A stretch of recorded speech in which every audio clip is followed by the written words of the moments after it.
이걸 잘 해내려면 요령이 좀 있어요. 저는 이게 요령이라고 좀 말씀드리고 싶은 게 뭐냐면은, 여러분이 그 속한 조직과 회사에서 HR 전담자 1명 이상이에요. 이러면 충분히 자체적으로 소화가 되는데, 겸업만 하고 있다. 절대적으로 시간이 부족해요. 그러니까 몸이 일단 대응이 안 될 거예요. 다른 업무도 하고 이렇게 하려면은. 그래서 좀 도움을 드리면은요,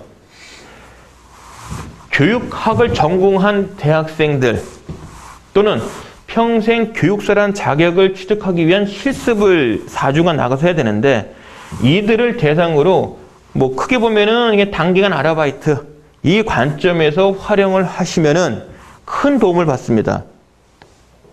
그 교육학 전공자나 또는 평생 교육사 이 자격 취득을 위한 사람들은 실제 사회교육기관에 가서 실습을 해야지 자격증을 받을 수가 있어요. 실습 기간 동안에 대한 것을 우리가 해주면 무척 고마워해요. 최소 점심은 줘야죠. 그런데 우리가 일을 좀 시킨다. 그러면 소정의 금액은 사실은 지불을 하는 것이 도리입니다. 그런 부담은 있어요. 그러니까 안 줘도 법으로 걸릴 건 없는데, 그래도 최소 점심 그리고 어떤 일을 시켰으면 그 일에 대한 일정한 비용 지불, 이런다면은 이 사람들 줄습니다. 서로 하려고. 이들을 이용을 해서 이력관리, 실적관리에 활용을 하시면은 큰 도움 돼요. 그리고 1월 달에 있을 교육과정에 대한 준비할 때 그래도 말귀를 알아듣는 사람들이거든요. 그래서 여러분이 12월 달에 다른 업무 하면서 HRD 업무 수행한다. 절대적으로 이들이 도움이 좀 필요할 겁니다. 그럼 저는 했냐고요? 저는 적극적으로 활용했습니다. 물론 회사가 다행히도 이들을 용역을 이제 그 일을 시키는 개념에서 활동비도 지급을 했었고요. 이거 뭐 법적으로 해야 된다는 건 아닙니다. 근데 그렇게 한다면 훨씬 더 수월할 거다. 여러분 회사 평도 좀 좋아질 거고요. 그리고 어쨌거나 교육 이력에 대한 거를 정리를 한다면은 납기 일은, 그러니까 1월 1일부터 새롭게 정말 이 데이터가 업데이트 되도록 하는 것을 목표로 삼아서 하십사. 요거 할 수 있겠죠? 정말 중요합니다. 특히 그 교육 이수학점 제도를 운영하는 그 조직이 또는 뭐 회사라면은요, 당연히 이건 이렇게 업데이트 해야 됩니다. 그 팁 하나 드릴게요. 도대체 우리는 한 해 동안에 몇 명을 교육시켰고 얼마 썼어? 라는 질문에 답을 해야 돼요. 그죠? 제가 그 교육 예산 수립을 할 때 얼마를 예산을 잡는 게 좋으냐 부분은 요령을 알려드렸어요. 인건비의 특정한 비율 곱하면 된다. 그럼 쓴 거는 얼마냐? 이걸 참 끄집어내는데 회사마다 지금 다양한 방법을 씁니다. 물론 이건 기업문화, 조직문화에 따라 다른 것 같아요.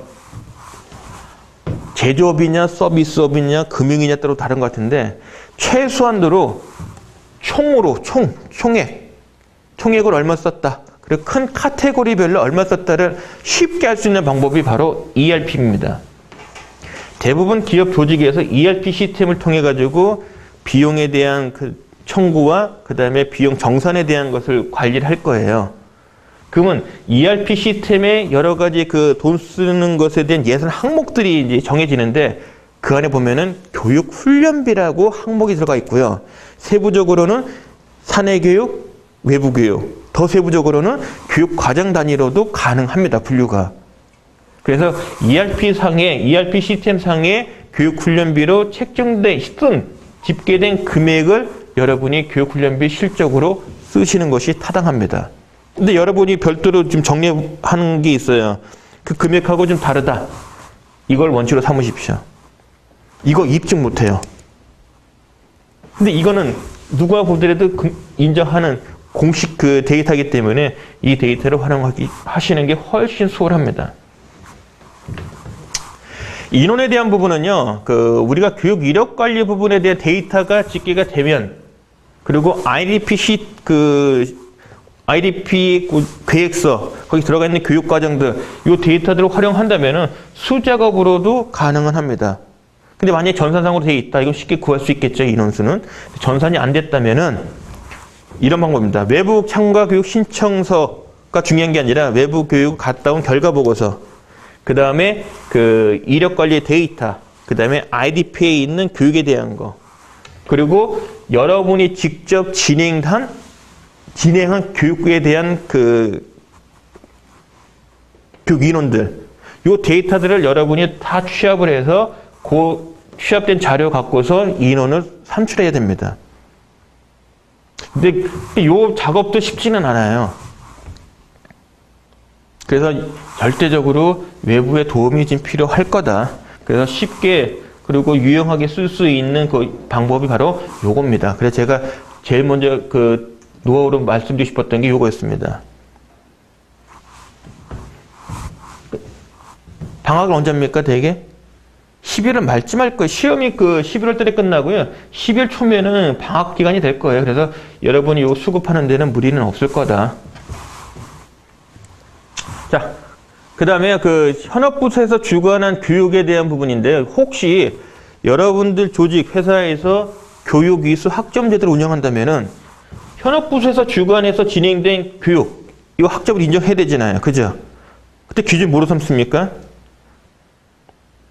저는 권장하고 싶은 게 이런 겁니다. 여러분에게 지금 이렇게 하십시오라고 말씀드리고 싶은 거는 현업부서에서 주관하는 교육 인정하자. 단 조건식이 있다. 첫 번째, 품위서가 있어야 된다. 결과보고서 있어야 된다. 그 다음에 교육생 명단이 있어야 된다. 이 조건식을 갖췄다면은 교육 이수 학점 제도의 그 학점으로 인정을 해주세요. 다만 여러분이 그 애매모호한 부분은 보통 우리가 집합교육을 쳤을 때 집합교육이요. 1시간을 1학점으로 한다고 가정을 하겠습니다. 1시간을 1학점으로 한다 그러면은 근데 현업부서에서 주관하는 집합교육을 보면은요. 1시간도 커요. 한번 상상해 보세요. 직무 관련된 현업부서에서 교육을 하는데 1시간 교육한다. 길게 느껴질 겁니다. 현실적으로는 1시간 미만이 많을 거예요. 그럼 이 기준 안 맞잖아요. 과감하게 1시간 미만이어도 교육으로 인정을 해주라. 대신 조건식. 이러한 교육을 내가 사전에 품위서를 쓰고 그리고 그 결과 끝났을 때 결과 보고도 쓰고 교육 대상자 리스트업도 해주고 그런 조건으로 해서 그리고 여기에 들어간 강사료 가급적이면 지원도 해주시고요. 현업부서에 이루어지는 집합교육도 주로 직무교육일 확률이 높은데요. 속성이 1시간도 길 거다. 여러분들 뭐 잘 아시지 않습니까? 테드, 세상을 바꾸는 시간 15분, 테드는 18분. 그죠? 세리시오 같은 거 보면은 길어야 8분이에요. 그래도 학습 효과는 충분하거든요. 그런 거 감안했을 때 타당하다. 그래서 지금 여러분 시청하시는 이 시간도 사실 1시간 안 되지 않습니까? 근데 내용 어때요? 1시간 못 잡지 않습니까? 근데 이거는 인정 안 해준다. 1학점으로. 좀 서운하겠죠. 그죠?